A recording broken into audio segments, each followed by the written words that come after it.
How to Solve Our Human Problems by Geshe Kelsang Gyatso. The destruction of merit is one of the invisible faults of anger, and therefore something we can only accept on faith. There are, however, many visible faults of this delusion, and the need to develop patience will become obvious once we look at these more manifest shortcomings. Anger is by nature a painful state of mind. Whenever we develop anger, our inner peace immediately disappears, and even our body becomes tense and uncomfortable. We are so restless that we find it nearly impossible to fall asleep, and whatever sleep we do manage is fitful and unrefreshing. It is impossible to enjoy ourselves when we are angry, and even the food we eat seems unpalatable.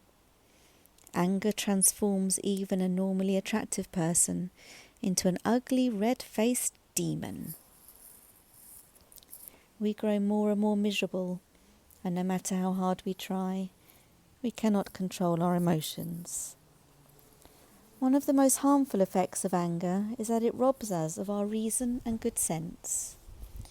Wishing to retaliate against those whom we think have harmed us, we expose ourselves to great personal danger merely to exact petty revenge, to get our own back for perceived injustices or slights. We are prepared to jeopardize our job, our relationships, and even the well-being of our family and children. When we are angry, we lose all freedom of choice, driven here and there by an uncontrollable rage. Sometimes this blind rage is even directed at our loved ones and benefactors. In a fit of anger, forgetting the immeasurable kindness we have received from our friends, family, or spiritual teachers, we might strike out against and even kill the ones we hold most dear. It is no wonder that a habitually angry person is soon avoided by all who know him. This unfortunate victim of his own temper is the despair of those who formerly loved him, and eventually finds himself abandoned by everyone. Anger is particularly destructive in relationships. When we live in close contact with someone, our personalities, priorities, interests, and ways of doing things frequently clash. Since we spend so much time together, and since we know the other person's shortcomings so well, it is very easy for us to become critical and short-tempered with our partner, and to blame him or her for making our life uncomfortable. Unless we make a continuous effort to deal with this anger as it arises, our relationship will suffer. A couple may genuinely love each other, but if they frequently get angry with each other, the times when they are happy together will become fewer and further between. Eventually there will become a point when, before they have recovered from one row, the next has already begun. Like a flower choked by weeds, love cannot survive in such circumstances. In a close relationship, opportunities to get angry arise many times a day. So to prevent the build-up of bad feelings, we need to deal with anger as soon as it begins to arise in our mind. We clear away the dishes after every meal, rather than waiting until the end of the month, because we do not want to live in a dirty house, nor be faced with a huge, unpleasant job. In the same way, we need to make the effort to clear away the mess in our mind as soon as it appears, for if we allow it to accumulate, it will become more and more difficult to deal with and will endanger our relationship. We should remember that every opportunity to develop anger is also an opportunity to develop patience. A relationship in which there is a lot of friction and conflict of interests is also an unrivaled opportunity to erode away our self-cherishing and self-grasping, which are the real sources of all our problems.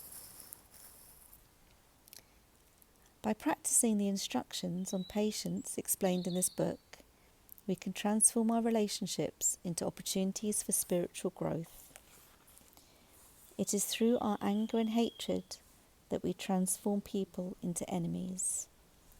We generally assume that anger arises when we encounter a disagreeable person, but actually it is the anger already within us that transforms the person we meet into our imagined foe. Someone controlled by their anger lives with a paranoid view of the world, surrounded by enemies of his or her own creation. The false belief that everyone hates him can be so overwhelming that he might even go insane, the victim of his own delusion. It often happens that in a group there is one person who always blames the others for what goes wrong, yet it is generally the person who complains who is responsible for whatever disharmony arises. The story is told of an old woman who used to argue and fight with everyone. She was so disagreeable that eventually she was expelled from her village.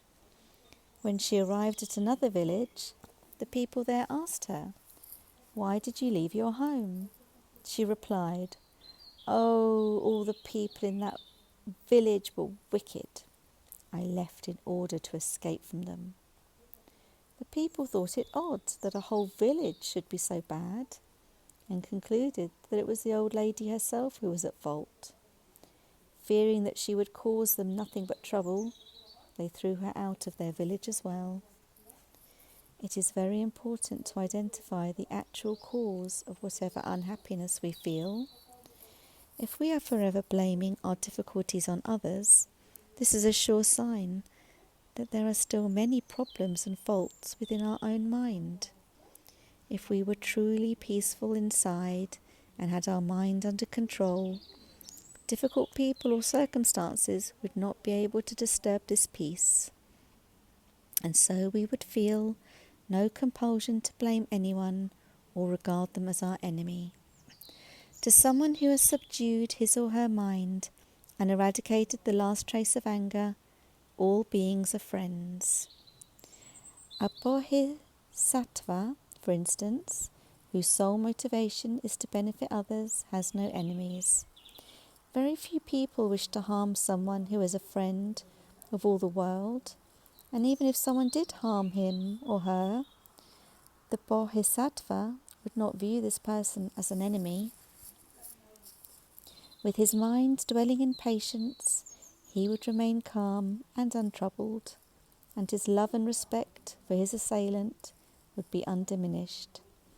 Such is the power of a well-controlled mind.